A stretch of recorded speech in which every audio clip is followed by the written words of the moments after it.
Olá, meu nome é Carolina Regis, eu sou arquiteta e urbanista e fui convidada a participar desse projeto Arquitetura Neocolonial em Santa Catarina, do Erudito Popular, como gerente de patrimônio material da Fundação Catarinense de Cultura, para falar sobre a preservação da arquitetura neocolonial nas práticas de preservação da FCC.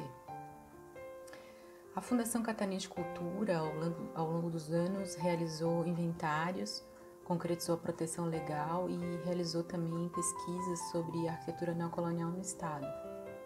Nessas pesquisas, de uma forma geral, o que se observa é que essa arquitetura aparece muito no contexto do surgimento de novas cidades, emancipadas de outros municípios, principalmente no oeste do estado, e que construíram seus edifícios institucionais buscando uma linguagem que traduzisse um desejo de modernidade.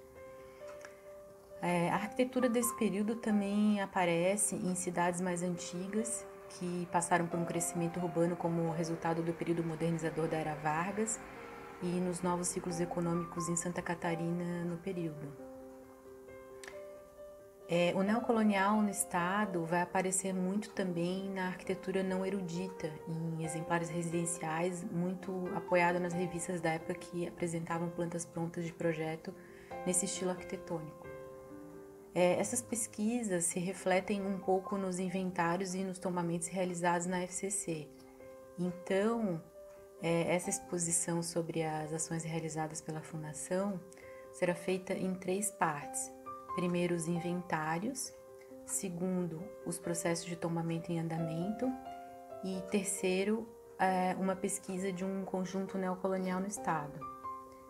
Na primeira parte, sobre os inventários, 2 se destacam no reconhecimento de bens da modernidade. O primeiro é o projeto Identidades e o segundo é o projeto Horizontes do Patrimônio Catarinense. O projeto Identidades foi realizado em alguns municípios do Alto Vale do Itajaí, da Serra Catarinense e da região norte do estado. Ele foi implementado no ano de 2008 como uma forma de incentivar as secretarias regionais dos municípios a atuarem na área de preservação do seu patrimônio. Nesse projeto, além das pesquisas de campo, dos trabalhos de campo, foram realizadas oficinas de capacitação e qualificação para os agentes locais poderem atuar no reconhecimento, proteção e valorização do patrimônio local. Participaram cerca de 50 cidades. Em torno de 18% dessas cidades indicaram exemplares do período da modernidade para serem inventariados como patrimônio. O outro projeto, o Horizontes do Patrimônio Catarinense, foi criado no início de 2018. É um projeto um pouco diferente, funcionou como um inventário colaborativo, onde todos os municípios que tivessem interesse poderiam participar, indicando construções, paisagens, lugares e referências espaciais pioneiras nos municípios catarinenses. A ideia desse projeto é ampliar a presença da FCC no estado, criar uma base de dados pública com o patrimônio inventariado e daí, a partir disso, desenvolver com as prefeituras programas de reconhecimento e valorização desses bens. Participaram 37 municípios, grande parte das regiões meio-oeste e oeste do estado, e mais ou menos 27% dessas cidades indicaram edificações do período da modernidade como patrimônio local. Os bens neocoloniais inventariados nesses 2 projetos vão desde residências até conjuntos inteiros neocoloniais. No projeto Identidades, foram 3 exemplares do neocolonial popular. Uma residência no município de Araquari, na região norte do estado, construída na década de 50.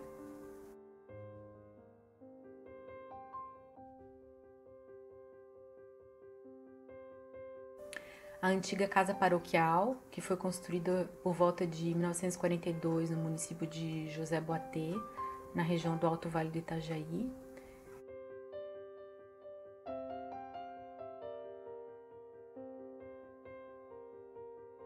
E em terceiro, a casa Antônio Bonassartor, no município de Rio Rufino, na região serrana do estado, construída em 1953.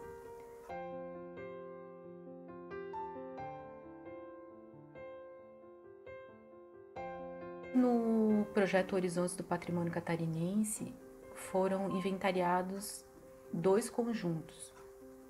O primeiro, no município de São Pedro de Alcântara, é o Hospital Colônia Santa Teresa, que o presidente Getúlio Vargas inaugurou em 1940, como uma estrutura inteira para receber portadores de hanseníase. Esse hospital foi construído junto com outros hospitais colônia no país em uma política de saneamento do governo Vargas, que acreditava que a única maneira de acabar com a disseminação dessa doença seria por meio do isolamento dos doentes. Então, esse conjunto de edifícios funcionava como uma mini-cidade, mantendo esses pacientes separados dos moradores da região. Então, além dos edifícios próprios para os serviços de saúde, havia edifícios comerciais, administrativos, de lazer, além das residências dos pacientes que moravam nesse local. Em relação à linguagem arquitetônica, nos edifícios de uso comum e importantes desse complexo, foi usada a arquitetura racionalista, e o neocolonial aparece no conjunto de residências e nos edifícios de serviço.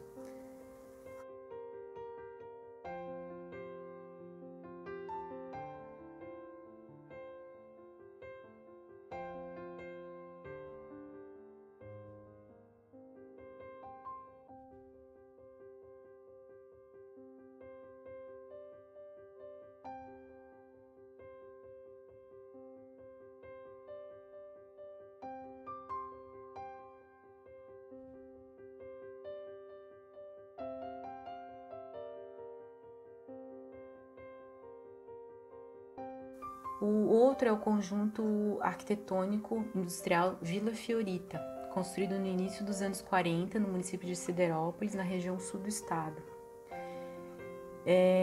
Nesse período, a cidade ainda era distrito de Uruçanga e tinha o nome de Nova Beluno. A construção de vilas nessa região ocorreu pela necessidade de abrigar as famílias dos trabalhadores da Companhia Siderúrgica Nacional, que se instalou nessa região para atuar na exploração do carvão mineral. Esse conjunto inventariado é composto por uma série de edifícios, como escritório, ambulatório, central telefônica e outros edifícios para o uso desses funcionários da CSN. Além dessas construções, foram criadas também uma escola e um jardim de infância para atender esses moradores, e que são utilizadas até hoje com a mesma função escolar pela população local.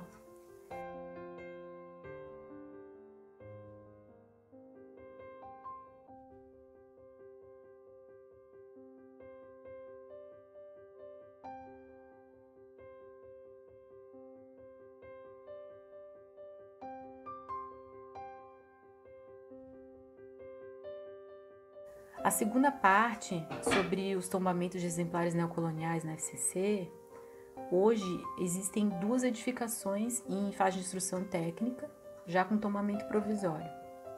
A primeira delas é a antiga sede do Departamento Nacional de Produção Mineral, em Criciúma, onde funciona atualmente o Centro Cultural Jorge Zanata. Essa edificação foi construída em 1945 e ela está relacionada ao ciclo econômico da exploração do carvão no sul do estado.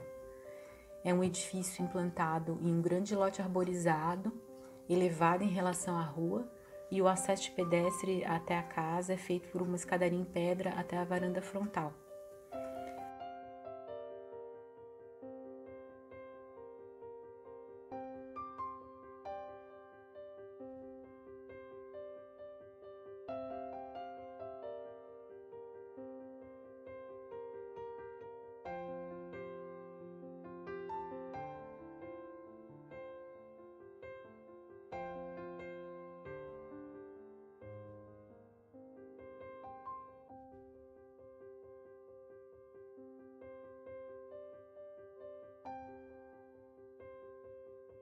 O outro exemplar neocolonial com tombamento provisório no estado é uma residência em São Bento do Sul, conhecida como Casa Zipperer. O projeto dessa casa é do arquiteto alemão Simão Gramlich, que foi um importante arquiteto na construção da modernidade em Santa Catarina. Essa casa está localizada em uma região da cidade onde há vários imóveis de diferentes períodos históricos, alguns também tomados pela FCC, formando um conjunto importante que retrata diferentes períodos históricos no município de São Bento do Sul.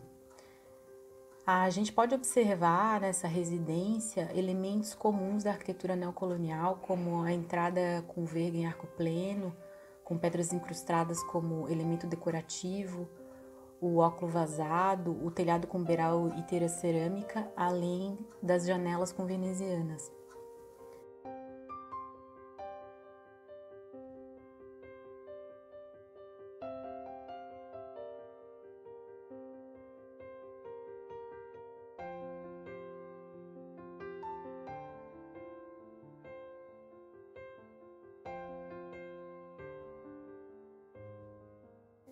Sobre a pesquisa, na terceira parte, será abordada uma pesquisa de um conjunto neocolonial na cidade de Tubarão.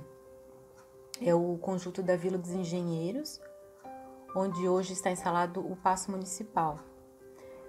Essa vila está vinculada à história do ciclo do carvão no sul catarinense na década de 40. Ela foi construída também pela CSN para abrigar os engenheiros da empresa. Ela foi inaugurada em 1943 e é formada por um conjunto de 6 casas implantadas em um grande terreno arborizado com muros de pedra.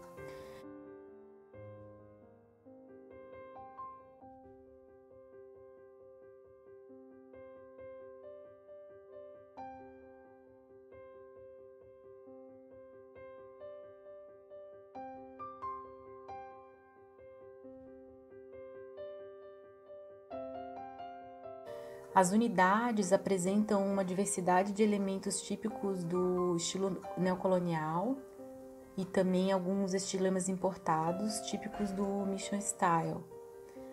Então você pode ver a varanda na entrada da casa em arco pleno, as pedras incrustadas decorativas dispostas nos cantos e nas bases das edificações, em volta dos arcos e das chaminés, também a textura rústica no reboco, os nichos com gradil nos frontões e também a coluna salomônica e o torreão circular.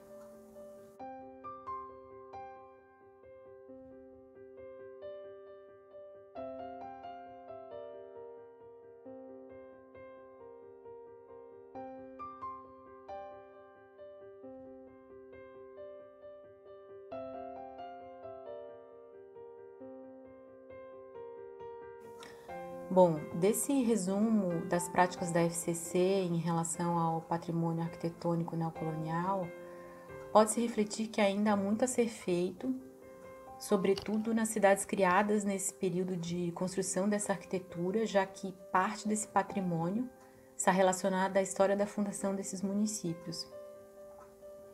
É importante também que as ações de proteção sejam feitas em conjunto com os órgãos públicos responsáveis, juntamente com pesquisadores e a sociedade civil. O ponto principal é a educação para a conscientização da importância do patrimônio enquanto valor cultural simbólico de uma localidade.